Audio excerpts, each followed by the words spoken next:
Lockdown से पहले गीता के घर का नजारा कुछ ऐसा था कि रोहन ऑफिस जाता था और शिविन स्कूल। जिनके घर से जाने के बाद गीता काम खत्म करके बाकी समय आराम करती थी। लेकिन लॉकडाउन के बाद ऑफिस और स्कूल घर में ही खुल गए और इससे गीता का हाल वो तो आपको देखने में ही मजा आएगा। शिविन, ओ शिविन, महाराज उठने के लिए क्या 21 तोपों की सलामी लेंगे? अरे बिस्तर से बाहर निकल, ऑनलाइन क्लास स्टार्ट होने वाली है। अरे तुम भी हद करती हो, स्पीकर की तरह चिल्लाने की क्या जरूरत है? दिख नहीं रहा मेरी कॉन्फ्रेंस चल रही है। अब कैमरा और स्पीकर ऑन कर रहा हूं, मुझे कोई शोर नहीं चाहिए।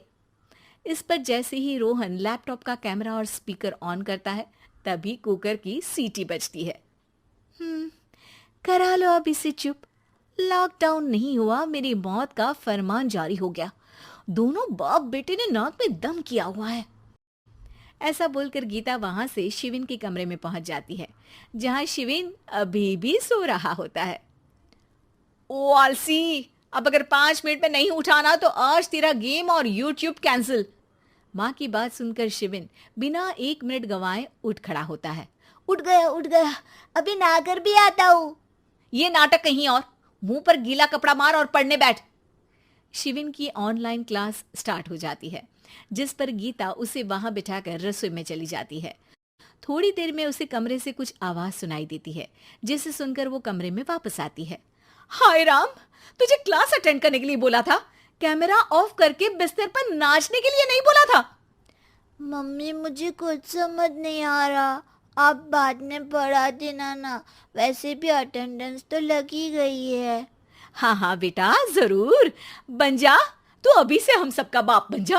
अरे नहीं मतलब कहाँ से लाते हो इतना दिमाग, और पढ़ाई करते हुए ये चला कहाँ जाता है?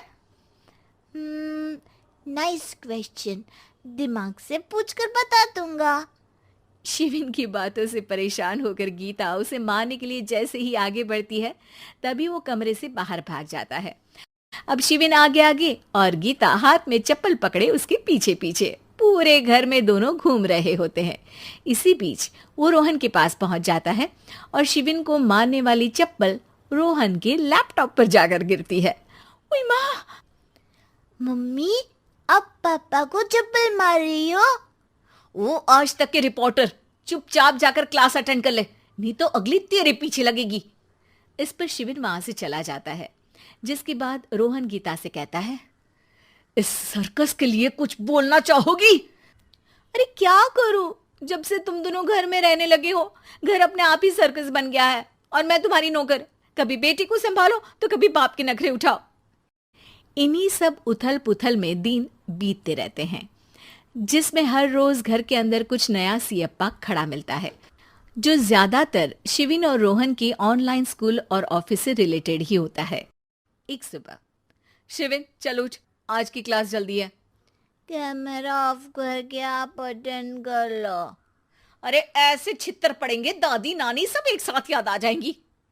गीता की लाख मशक्कतों के बाद क्लास तो खत्म हो जाती है, लेकिन उसके बाद शिविन फोन इस्तेमाल करते हुए इंस्टाग्राम रील बनाने लगता है। रसोड़े में कौन था? तुम थी, मैं थी, कौन था? कौन था?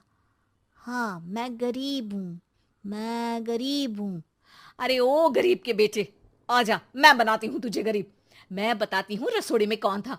पढ़ाई करने बोलो तो इनकी माँ मर जाती है, और ये पागलपंतियां जितनी मर्जी करा लो। गीता शिविन को डांट रही होती है, तभी रोहन बीच में बोल पड़ता है। अरे बच्चा ही तो है, इतना गुस्सा क्यों कर रही हो? बेटे का साथ देने की इसी एक कोशिश में अब शिविन के साथ साथ रोहन भी गीता के गुस्से की सूली पर चढ़ जाता है। अगर बेटे पर इतना ही प्यार आ रहा है तो इसे क्लास अटेंड क्यों नहीं कराते, इसका होमवर्क क्यों नहीं कराते? उस समय तो बहुत जल्दी मीटिंग आ जाती है, वो काम मैं करूं और यहाँ इस बेफिजुली की चीज में तरफदारी करके बन जाओ महान।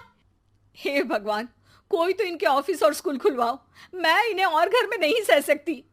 अरे कुछ और मांग लेती, क्योंकि तुम्हारी ये विश इस साल तो पूरी होने से रही, कोरोना। हाय नास पिटे ने जिंदगी ही बर्बाद कर दी। खाए कोई पचाए कोई, कल मुझे चुन चुन कर सबको मेरी बद्दुआ लगेगी। उन्होंने दुनिया का और इन बाप बेटे दोनों ने मेरा जीना मुश्किल कर दिया। गीता वहां से चली जाती है, जिसके बाद रोहन शिविन से कहता है, अरे तुम्हारी मम्मी इतनी भड़की हुई क्यों है? आपकी वजह से पूरा समय घर में रहते हो और उस पर कोई काम कराने की जगह बस ऑर्डर देते रहते हो। अच्छा बेटे, सारा इल्जाम मुझ पर? पूरा दिन तो वो तुम पर ही चिल्लाती है। हाँ, मतलब दोनों का 50-50 है, कुछ करना पड़ेगा। वो कहते ना, make the best out of worst. I have an idea. वैसे तुम्हारी माँ सही कहती है, बहुत जुबान चलाने लगे हो, कम बोला करो।